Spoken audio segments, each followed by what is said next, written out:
안녕하세요. 박 소장입니다. 저는 오늘 상도 14구역에 나와 있습니다. 상도동 같은 경우에는 현재 많은 변화가 일어나고 있는 곳인데요. 주변 재개발 지역을 포함하면 약 만 세대가 넘는 아파트로 변모될 예정입니다. 그 중에서 상도 14구역 같은 경우에는 굉장히 빠른 사업 속도로 지금 주목을 받고 있는데, 오늘은 상도 14구역에 관련돼서 어떠한 이슈가 있는지 이 주변 경계를 걸어보면서 한번 살펴보도록 하겠습니다. 제가 지금 걷고 있는 이 길이 상도 14구역의 위쪽 상단 부분의 경계 부분인데, 시작부터가 경사로가 장난이 아닙니다. 이 경사로에 대해서 말씀을 드리려고 하는데, 이 경사도 때문에 공사비에 대한 부담이 상당했을 것 같고요. 그러한 부담 때문에 기존의 사업 방식으로는 추진이 어려웠을 것 같은데, 최근 이 서울시의 조정으로 인해서 사업 속도가 굉장히 빨라졌고요. 그리고 무엇보다 더 중요한 건 사업성 보정 개수로 인해서 분양 예정 세대수가 늘어남으로 인해서 이 사업 조건, 사업성이 훨씬 더 좋아졌다라고 말씀드릴 수가 있겠는데, 사업성 보정 개수라고 하면 이거는 뭐냐면 서울시에서 일정한 조건을 갖춘 지역에 한해서 용적률 인센티브를 부여하는 제도입니다. 이 일정한 조건이라 하면 말 그대로 땅값이 굉장히 저렴해서 사업을 할 수 없는 지역들이 이 사업성 보정 개수의 혜택을 받고 있는데요. 땅값이 저렴한 지역이 상대적으로 사업성 보정 개수라는 혜택을 받을 수밖에 없는 부분에 가장 큰 비중을 차지하는 게 바로 이 건축비, 공사비에 대한 부분입니다. 상도 14구역 같은 경우에는 전반적으로 경사도가 굉장히 높거든요. 그렇기 때문에 당연히 공사비에 대한 부담이 가장 크겠죠. 땅값이 비싼 지역이든 땅값이 저렴한 지역이든 공사비는 일단 고정 변수로 고정이 됩니다. 그렇기 때문에 이제 분양 수익에 따라서 이 사업성이 결정될 수밖에 없는데, 분양 수익을 늘리려면 당연히 용적률을 높여줘서 분양 세대수를 많이 늘려야겠죠. 그래서 이 조합원들에 대해서 추가 분담금을 낮춰주는 효과를 반드시 발생을 시켜야 합니다.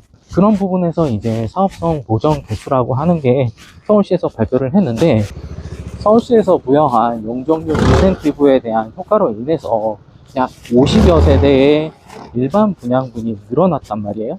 이 늘어난 일반 분양분이 조합의 수익으로 귀결이 되면서 조합은 이 추가 분담금에 대한 부담을 낮추는 효과가 발생되게 되고요. 두 번째로 이제 조합은 늘어난 수익을 바탕으로 해서 신탁 방식의 사업을 진행하는 선택을 하게 됩니다. 이 신탁 방식으로 사업을 접근하게 되면 사업 속도가 굉장히 빨라지는 효과가 있는데요.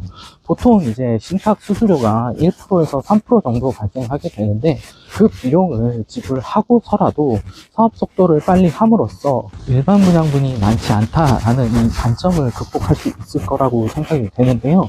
이 상도 14구역 같은 경우에는 현재 조합원이 약 850명 정도가 되고요. 일반 분양 예정 세대수를 다 포함하면 전체 입주 예정 세대수는 약 1200세대 정도가 됩니다. 말 그대로 일반 분양분이 그렇게 많지가 않기 때문에 사업 속도를 선택을 해서 빠르게 진행한다라는 건 조합원에게 큰 장점이 될 수 있겠다라는 생각이 듭니다. 그리고 최근에 사실은 서울시에서 공정촉진 회의를 통해서 그동안 미뤄지고 늘어졌던 이 사업 속도에 대한 부분을 직접적으로 이 서울시에서 개입을 하게 되면서 사업 속도가 굉장히 빨라진 부분이 있거든요. 그 부분은 또 어떤 이슈가 있냐면, 2021년에 사실은 이 지역이 신소통합기획구역에 지정이 됐었습니다. 하지만 2022년도에 구청장이 바뀌면서 그동안에 진행됐던 사업들이 지지부진하게 됐었거든요. 그러면서 이제 비대위가 난립하게 되고 여러 가지로 이제 주민 소송이라든지 이런 부분이 발생하게 되면서 사업이 굉장히 늦어졌었는데, 이 부분을 서울시가 직접 개입을 하게 되면서 사업 속도를 굉장히 빠르게 하는 그런 장점을 얻게 됐고요. 현재 상도 15구역과 바로 옆에 붙어 있는데, 상도 15구역도 사업 속도가 굉장히 빠른데 상도 15구역 못지않은 사업 속도로 굉장히 주목을 받는 지역이라고 보시면 될 것 같습니다. 상도 14구역 주변에는 굉장히 지어지는 다양한 재개발 구역들이 굉장히 많거든요. 상도 15구역을 포함해서 14, 15, 16, 23, 30구역 이렇게가 있는데 이 지역들이 다 지어지면 약 10,000세대가 넘는 입주 물량이 발생하게 됩니다. 그러면 이 주변의 환경들도 바뀌겠죠. 더 업그레이드 된다라고 보시면 되겠는데 이 앞쪽에 장승대기 역 주변에 동작 센트럴 자인이라는 아파트가 있습니다. 제가 이 차로 오면서 이 지역을 한번 불러봤는데 동작 센트럴 자인은 사실 지역주택 조합이거든요. 지역주택 조합이 사실 동작구 그리고 상도동 주변에 왜 성공할 수밖에 없는지 이 동작 센트럴 자인을 보면서 한번 생각을 해보게 됐는데 동작 센트럴 자인은 이제 지주택이고 입주인 예정 세대수가 한 2002세대 정도 됩니다. 지주택 사업 같은 경우에는 예전에는 사실은 원수에게나 권해라 라고 할 정도로 굉장히 악명이 높은 사업인데 그에 더불어서 요즘은 지옥 주택조합이라는 더 큰 악명이 붙게 된 사업입니다. 지역주택조합에 초기 투자자가 되면 처음부터 사업의 공동 시행자 역할을 하게 된다라고 생각을 하시면 됩니다. 처음에는 굉장히 저렴한 분양가로 이 조합원들을 현혹을 시키는데요. 반값 아파트로 입주할 수 있다라는 플랜카드를 걸고 조합원들을 많이 모집을 하게 되는데 초기 투자자들이 지역주택조합 현장 사무실에서 계약을 하는 분양가는 실질적으로 실제 분양가가 아닙니다. 이 초기 비용은 추가 분담금이라든지 사업 진행 과정에서 발생되는 각종 비용들을 다 제외한 비용이거든요. 그렇기 때문에 사업이 진행되면 될수록 각종 추가 분담금은 계속적으로 늘어나고요. 지역주택조합 탈퇴 역시도 쉽지가 않습니다. 그렇기 때문에 지역주택조합에 가입을 하는 부분에 대해서는 신중하게 선택을 하실 수밖에 없는데 지역주택조합이 동작구 그리고 상도동 이쪽 주변에서 성공할 수밖에 없었던 일부 사례를 좀 말씀을 드리자면 현재 약 서울시에 118개 정도의 사업지가 있습니다. 지역주택 사업을 진행을 하는 곳인데 그 중에 약 23곳 정도가 동작구에서 사업을 진행을 하거든요. 이 동작구에서만에 볼 수 있는 지역적인 특징 때문에 그러한 부분이 있는데 동작구 같은 경우에는 강남 접근성이 굉장히 좋잖아요. 그리고 여의도 접근성까지도 굉장히 좋은 부분이 있기 때문에 이러한 점 때문에 강남 접근성이 좋은데 반값 아파트로 이제 아파트를 살 수 있다라는 이 플랜카드에 많은 사람들이 대부분 속거든요. 그런 부분을 이 지역주택조합 사무실에서 이용을 하는 부분인데요.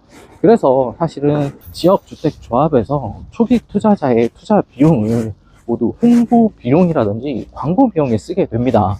그렇게 되면 당연히 어느 정도 이제 성공한 지역주택 조합의 사례들만 뉴스에 나오는 경우가 굉장히 많겠죠. 그래서 지역주택 조합에 성공한 일부 사례들만 기억 속에 남게 되는 거고요. 현실적으로 따져보면 지역주택 조합은 결코 싼 아파트를 사게 되는 것도 아니고 결코 성공 확률이 높은 사업도 아닙니다. 그렇기 때문에 지역주택 조합에 대해서 투자를 하신다라고 하면 굉장히 많은 고민을 하실 필요가 있겠다라는 생각이 들고요. 그리고 이제 상도 14구역 같은 경우에는 시세에 대해서 굉장히 궁금해 하시는 분들이 많잖아요. 이 시세 형성이 어떻게 될 거냐라고 보시는 분들이 굉장히 많은데 시세의 하단은 이제 어느 정도 정해져 있다라고 생각을 해보시면 됩니다. 바로 옆에 상도 플라베뉴라는 아파트가 있거든요. 이 아파트가 어느 정도 하단을 지지해주는 이런 가격대를 마련해 줄 것 같고요. 상단에 대한 부분은 가까이서는 이제 상도 15구역이 그 역할을 해줄 수 있을 것 같고, 그리고 좀 더 확대해서 보면 이 노량진 뉴타운과 거리적으로 그렇게 멀지가 않기 때문에 노량진 뉴타운과 비슷한 시세를 형성할 수도 있겠다라는 생각이 듭니다. 물론 노량진 뉴타운급 정도의 그 시세 형성은 조금 어려울 수는 있지만 이 주변에 14,000세대가 입주가 된다라고 하면 동작구에서는 상도동이 노량진 뉴타운과 흑성 뉴타운과 같이 더불어서 3대장의 역할을 할 수 있겠다라는 생각이 듭니다. 그래서 관심이 있으신 분들은 이 번호로 연락을 주시면 되고요. 이 상도 14구역 같은 경우에는 사업 시행자까지 선정이 완료가 됐기 때문에 사실은 내부 노후도라든지 이런 부분을 제가 특별하게 언급하지는 않았는데 이 내부 노후도에 대해서 궁금하신 분들은 제 블로그를 보시면 되거든요. 블로그에 제가 이 현장을 돌아다니면서 찍은 사진들, 그리고 이 찍은 현장에 대한 느낌을 적어 놨으니까 그 블로그를 참고하시면 좋을 것 같고, 오늘은 이렇게 상도 14구역을 돌아다녀 보면서 간단한 얘기를 좀 말씀드려 봤는데, 앞으로도 이렇게 현장을 좀 직접 다녀보면서 항상 좋은 정보, 유익한 내용 전달드리는 박 소장이 되겠습니다. 감사합니다.